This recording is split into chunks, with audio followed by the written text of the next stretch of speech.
Salut les amis, nous bénissons encore le Seigneur pour le don de la vie et nous continuons de répondre aux questions comme nous l'avions promis.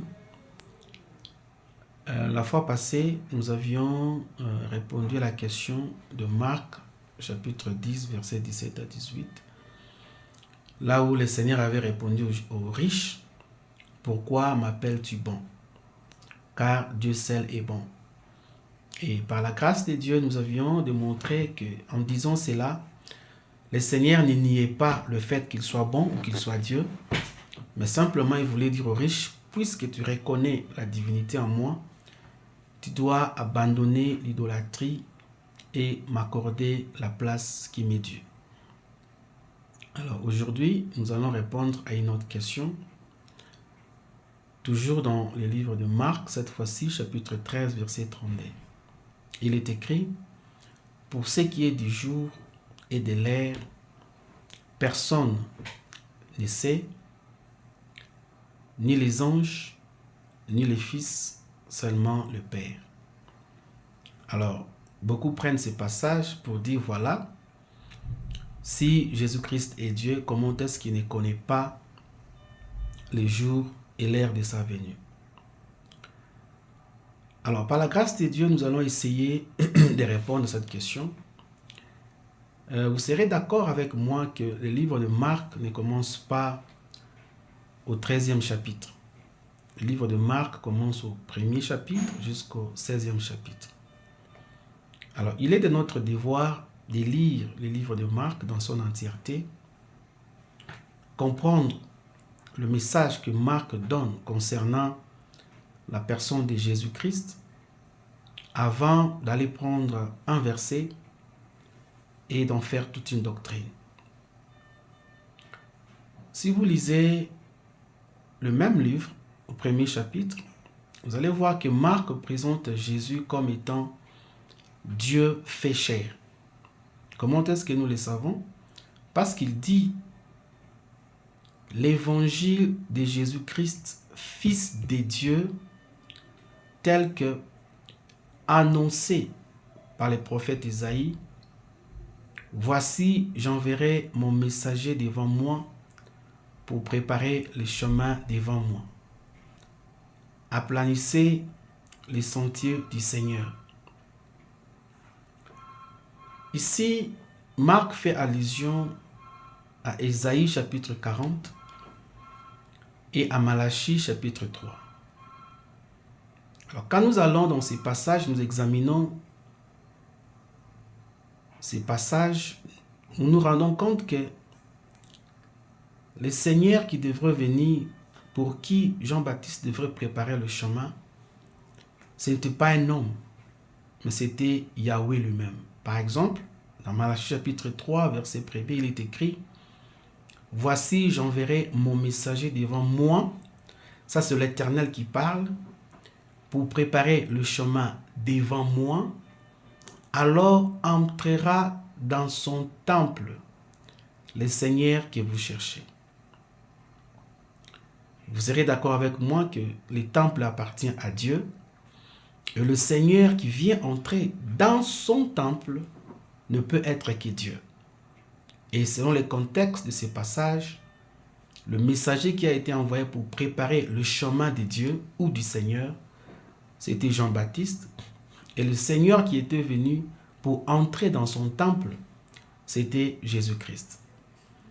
Déjà au 1er chapitre, Marc nous présente un Jésus, Dieu fait chair. Même quand nous allons au chapitre 2e, vous allez voir que Jésus pardonne le péché d'un paralytique. Or, nous savons qu'il n'y a que Dieu et Dieu seul qui peut pardonner les péchés. Qu'est-ce que je veux dire par là?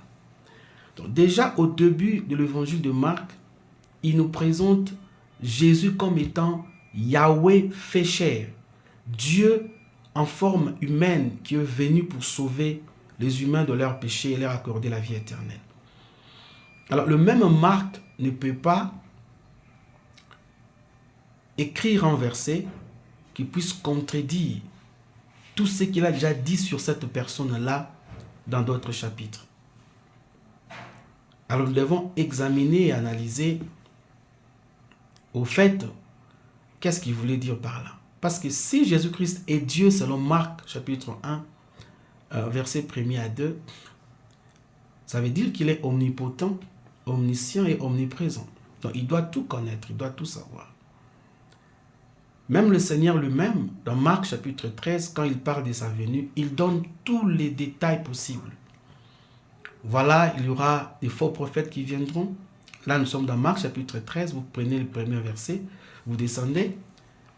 Il y aura des faux prophètes.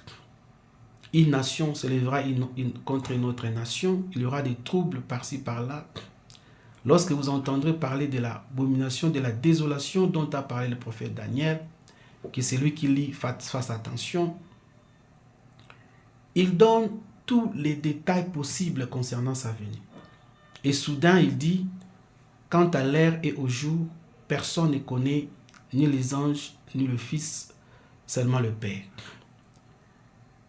Alors, nous ne pouvons pas prendre ces passages pour nier ce que le même Marc enseigne dans d'autres chapitres. Alors, je vais essayer, par la grâce de Dieu, de répondre à cette question. Et je sais qu'il y a plusieurs façons d'aborder le sujet. Le verbe savoir qui est utilisé dans ces passages, en grec, c'est eido. Et eido ne signifie pas seulement savoir dans le sens d'avoir la connaissance de quelque chose, mais ça signifie aussi faire connaître. Non seulement connaître, mais faire connaître. Proclamer, annoncer. Comment est-ce que je le sais?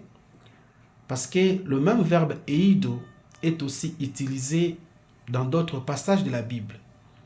Par exemple, dans 1 Corinthiens chapitre 2, verset 2, l'apôtre Paul dit aux Corinthiens, « Quand je suis venu vers vous, je n'ai pas voulu savoir autre chose, si ce n'est Jésus-Christ et Jésus-Christ crucifié. » Vous serez d'accord avec moi que l'apôtre Paul connaissait beaucoup de choses de l'église de Corinthe. Il connaissait qu'il y avait beaucoup de dons spirituels dans cette église et que ces dons étaient utilisés de façon désordonnée. L'apôtre Paul connaissait qu'il y avait un problème de viande sacrifiée aux idoles à l'église de Corinthe. Non seulement ça, même concernant notre Seigneur Jésus, l'apôtre Paul savait que Jésus-Christ était né d'une vierge. Il savait que Jésus-Christ avait des frères, avait des sœurs. Il savait qu'avant sa mort, Jésus-Christ avait rencontré Pilate. Mais quand il dit « Je n'ai pas voulu savoir autre chose, si ce n'est Jésus-Christ et Jésus-Christ crucifié », dans le contexte de ces passages, l'apôtre Paul voulait dire « Je n'ai pas voulu vous annoncer ou vous faire savoir ». Dans le verbe « eido », dans ces passages, veut dire « faire savoir ». Proclamer, annoncer. Donc l'apôtre Paul est en train de dire, quand je suis venu vers vous, je n'ai pas voulu vous annoncer autre chose. Je n'ai pas voulu vous faire savoir autre chose, si ce n'est Jésus-Christ et Jésus-Christ crucifié. Alors nous pouvons prendre la même définition du verbe savoir qui est eido en grec et l'appliquer aussi dans Marc chapitre 13 verset 32. Et ça sera: quant au jour et à l'heure, personne ne peut le faire savoir, personne ne peut l'annoncer ou le proclamer, ni les anges, ni le Fils, seulement le Père. Pourquoi seulement le Père? Parce que, comme vous le savez, le Fils ne faisait rien en désaccord avec ce que le Père voulait. Il faisait toujours la volonté du Père. Alors, il était de la volonté du Père que le jour de sa venue et l'heure ne soit proclamé que quand le Père veut que ça soit proclamé. Comment est-ce que nous le savons? Parce que la même conversation que le Seigneur a eue avec ses disciples ici, il a aussi eu cette conversation dans Actes chapitre 1 verset 7. Ils lui ont presque posé la même question. Actes chapitre 1 verset 7, les disciples lui disent: est-ce que c'est en ces moments que tu vas rétablir le royaume d'Israël? Il leur répond: il ne vous a pas été donné de connaître les moments ou l'heure, le temps que le Père a fixé par sa propre autorité. D'ailleurs, ici, dans Actes chapitre 1, verset 7, Jésus-Christ s'exclut.